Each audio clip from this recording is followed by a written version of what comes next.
واحده ما عندهاش غير فرخه، او واحده ما بتحبش اللحمه اصلا، او واحده اولادها ما بياكلوش غير فراخ، يعني ما ياكلوش فته، اللي نفسه يتغدى غدوه حلوه، اللي في العيد، اللي صايمين صيام ذي الحجه مثلا. هي الصلصه دي توم ولا بصل؟ ولا توم ولا بصل. واه عشان في طشه توم بالخل.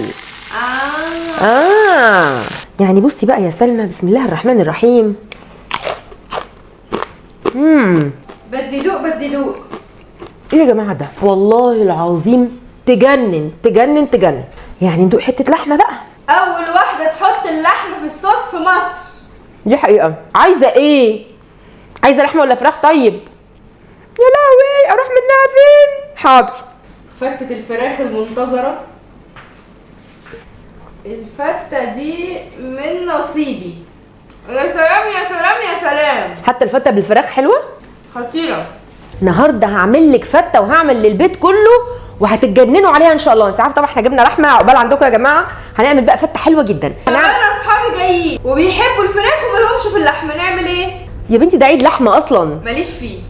مالكيش فيه؟ طب خلاص بس كده كده في فته، هعمل لك بقى جنبها فراخ بدل اللحم وناكلهم فته، ندوقهم الفته طالما طول عمرهم مش بيحبوها. برافو نهله. اول حاجه بقى انا جبت اللحمه، طبعا نوع اللحمه اللي بتحبيه، سواء ضاني كندوز اللي انت بتحبيه. المهم يا ستي ان انت تكوني ضربه مثلا قد بصلايه كده ولا 2 في الكبه او بشراهم، تدعكي بيهم اللحمه كويس جدا، ويكون عليهم طبعا ملح وفلفل اسود. ونفس الوضع بالنسبه للفراخ، عشان طبعا زي ما انتم سمعتوا في اول الفيديو ان في اصحاب بنتي جايين فما بيحبوش الفته ظنا منهم انها لازم بلحمه، فانا قلت لهم لا انا بقى هدوقكم فته بس بالفراخ. المهم برده جبت البصل المبشور بالملح والفلفل ده بعد ما شطفت الفراخ مرتين 3 كويس جدا وسبتها في البصل المبشور ده. اللحمه والفراخ بيتسيبوا في البصل قد ايه؟ اقل حاجه نص ساعه. عايزه تسيبين بقى من قبلها دي تبقى حاجه حلوه جدا. المهم يا ستي تجيبي ميه على النار وتحطي فيها بصل وملح وفلفل، برده ده ملوش دعوه بالبصل اللي احنا بشرينه وحاطينه في اللحوم، عشان البصل ده بيسرع في تسويتها ويعلي طعمها ويشيل اي زفاره وبيقتل اي بكتيريا، ده حوار. والبصلايه دي اللي بالملح والفلفل حاجه تانية خالص. لما الميه بتغلي كويس جدا جدا بتنزلي بالفراخ، وكمان بكون بشره طماطمايه وبحطها زي ما انت شايفه كده. ونفس الوضع بالظبط هعمله برده في اللحمه، علشان يا جماعه نطلع احلى شوربه لون وطعم وريحه تجنن بجد. يا جماعه كان في واحده بتقول لي انا محتاره يا شيف نهله، الفراخ بتبوظ مني من كتر الريم، بتبوظ مني من كتر الرغاوي اللي على الوش وكده، واعمل ايه؟ وقلت لها اغسليها بالميه بس ونقعيها بصل مبشور وملح وفلفل واسلقيها واعملي اللي احنا عملناه ده. قالت لي انا مش مستوعبه الجمال والريحه والحلاوه، وقعدت تشكرني والله العظيم هذا حدث. المهم يا ستي هنجيب بقى ايه اي وجبه بقى كده ونحط فيها 3 4 معالق زيت على 3 4 معالق صلصه. انا طبعا بكتر شويه علشان بعمل في صينيتين فته مش صينيه واحده، وحطيت عليها ملح وفلفل اسود، ولا حطيت بصل ولا حطيت توم. طبعا دي مش اول مره بعمل معاكم الفته، دي رابع سنه، ولكن برضو تاكيد. كنت ضاربه حوالي كيلو طماطم في الخلاط وعليها شويه كده من الميه، نزلت بالكلام ده كله بقى كده وسبتها لحد لما اتسبكت، بس مش لدرجه ان الصوص يتقل قوي، يعني اتسبكت زي ما انتم شايفين كده بالوضع ده. اول ما تبتدي تعمل فقاقيع كده ولسه ستيل فيها شويه كده من الصوص، ما نشفتش قوي يعني زي ما بننشف كده للمحشي، رحت جايبه قرن فلفل احمر ورحت مخرطاه عليها او اي فلفل موجود عندك، وبس كده مستنيه بس تغلي غلوه واحده بس تاخد من طعم الفلفل، وخلاص كده الصلصه اتعملت. واللي هتسالني على التوم هقول لها لسه يا حبيبتي هنعمله طشه في الاخر. المهم يا حلوين انا جبت عيش بلدي وبقصقصه بالمقص زي ما انتم شايفين كده كارو مربعات يعني. طبعا حابه تحطيه في الفرن، حابه تشتريه اوريدي محمص. انا بصراحه بحب اجيب 3 4 معالق كده من الزيت مش سمنه عشان ما يتحرقش، وبشوح فيها العيش. طبعا الخطوه دي بتاخد لها 2 3 كده بس معلش علشان يبقى كريسبي، وما بطلعهوش غير لما يبقى كريسبي على نار متوسطه، وافضل اقلب فيه ولو لقيت الزيت نشف قوي ممكن احط معلقه كمان لحد بقى ما يبقى كريسبي. هنشوفه بقى في الاخر. يلا بقى ايه نشوف كده الفراخ اهي اتسلقت ريحتها تحفه. حطيت يا نهله توابل ملح وفلفل، ما بحطش غير ملح وفلفل، كل البهارات التانية بتغير طعم الشوربه تماما. احنا عايزين الشوربه للفته المصريه الاصيله. المهم يا حبيبتي انا حطيت بقى ايه الفراخ عليها صلصه ملح وفلفل اسود، تكوني مسبكاها او من البطرمان على طول براحتك. وبعدين جبت بقى طاسه على النار حطيت فيها ايه كبشه كده من الزيت عشان اعرف احمر الفراخ. وتخلي بالك ما يبقاش الزيت يعني مقدوح لدرجه ان الفراخ ممكن تتقطع منك، يعني هو سخن بس تشوحيها على طول على طول على طول كده عشان الجلد ما يلزقش منك ويتقطع. بعد كده تقعدي بقى تحمريها كويس جدا من جميع الزوايا. برده ما بحطش حاجه تاني غير ملح وفلفل بس، بجد يا جماعه احلى طعم. بقعد اشوحها كده لغايه ما كلها تحمر.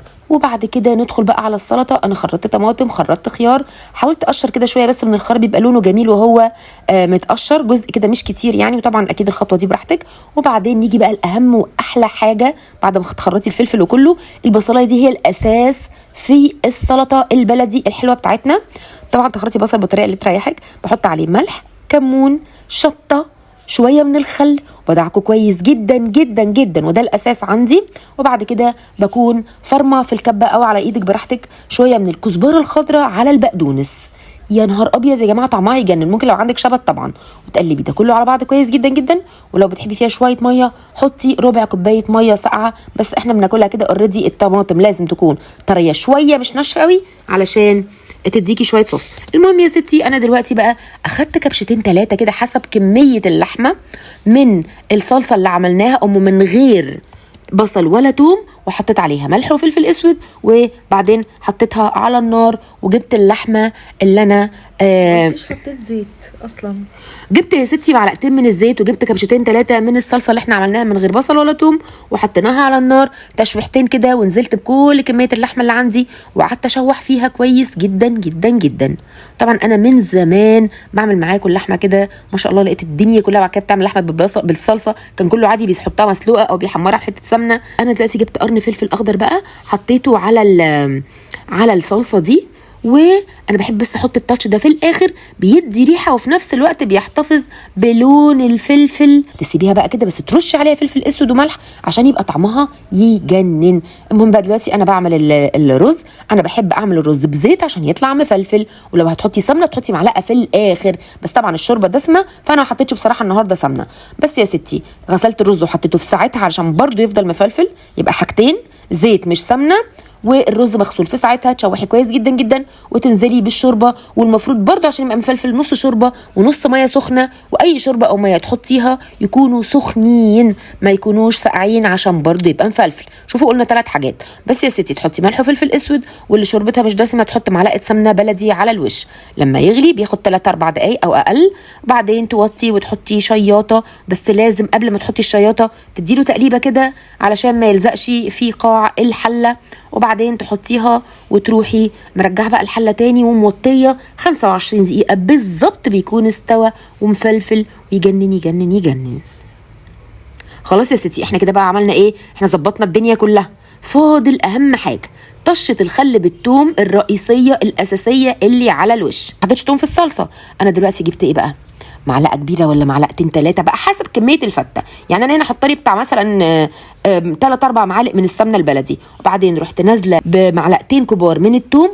ولازم لازم نستنى لما اللون بتاع الثوم يبتدي يلون سامعين الله، قد مثلا ربع كوبايه من الخل كده. نبتدي بقى نركب الاكل الجميل بتاعنا ونشوف هنركبه ازاي.